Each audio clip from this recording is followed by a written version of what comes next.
ఒక సహోదరుడు నాకు మెసేజ్ చేశాడు. నేను ఒక వీడియో చేశాను, దానికి రిప్లై ఇస్తూ ఇలా చెప్పాడు అనమాట.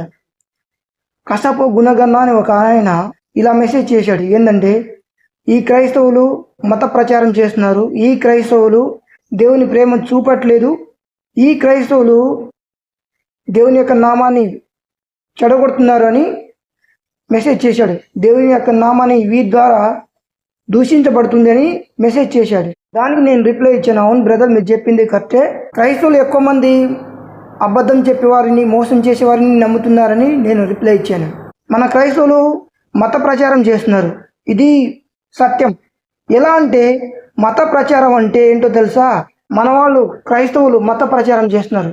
ఎలా అంటే, యేసు ప్రభుని నమ్ముకుంటే మీ పరిస్థితులు మారిపోతాయి, యేసు ప్రభుని నమ్ముకుంటే మీకు ఉద్యోగాలు వస్తాయి, యేసు ప్రభుని నమ్ముకుంటే మీకు రోగాలు పోతాయి, యేసు ప్రభుని నమ్ముకుంటే అద్భుతాలు ఆశ్చర్యకారాలు జరుగుతాయని చెప్తూ ప్రజలందరినీ ప్రలోభాలకు గురి చేస్తూ సువార్త ప్రకటిస్తూ వారందరినీ క్రీస్తులో నడిపిస్తున్నారు.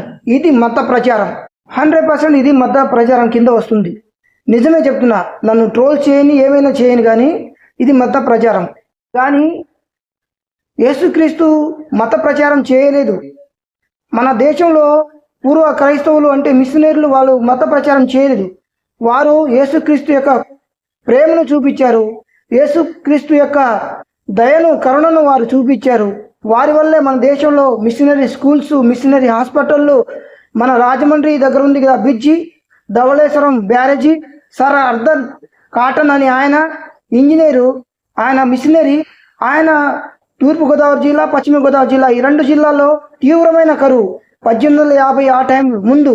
అయితే ఆయన అక్కడ బ్యారేజ్ నిర్మించి ఆ 2 జిల్లాలో కరువు లేకుండా చేశాడు ఆయన. ఇలాంటి చాలా సేవలు మిషనరీలు మన దేశంలో చేశారు. మిషనరీలు ఇప్పటికీ మన దేశంలో క్రైస్తవులు అంటే ఒక ప్రేమను చూపిస్తున్నారంటే కేవలం మన పూర్వీకులైన మిషనరీలు, పూర్వ క్రైస్తవులు చేసిన త్యాగం వల్లే ఇప్పుడున్న క్రైస్తవులు వాళ్ళ దేవతలను, మీ దేవుళ్ళు అలా, మీ దేవతలు అలా అని వాళ్ళతో గొడవలు పెట్టుకుంటూ సోషల్ మీడియాలో వాళ్ళ దేవుళ్ళు దేవతల గురించి చెప్పడం, ఇవన్నీ ఎందుకు? యేసుప్రభు ఎప్పుడైనా ఇతర దేవుళ్ళ గురించి, దేవతల గురించి చెప్పాడా? చెప్పలేదు. మనం ఎందుకు చెప్పాలి? మనం యేసుక్రీస్తును ప్రకటించాలి, యేసుక్రీస్తును గురించి ప్రేమ చూపించాలి. నీ దగ్గర ఉన్న దాంట్లో సహాయం చేయి, లేకపోతే వద్దు.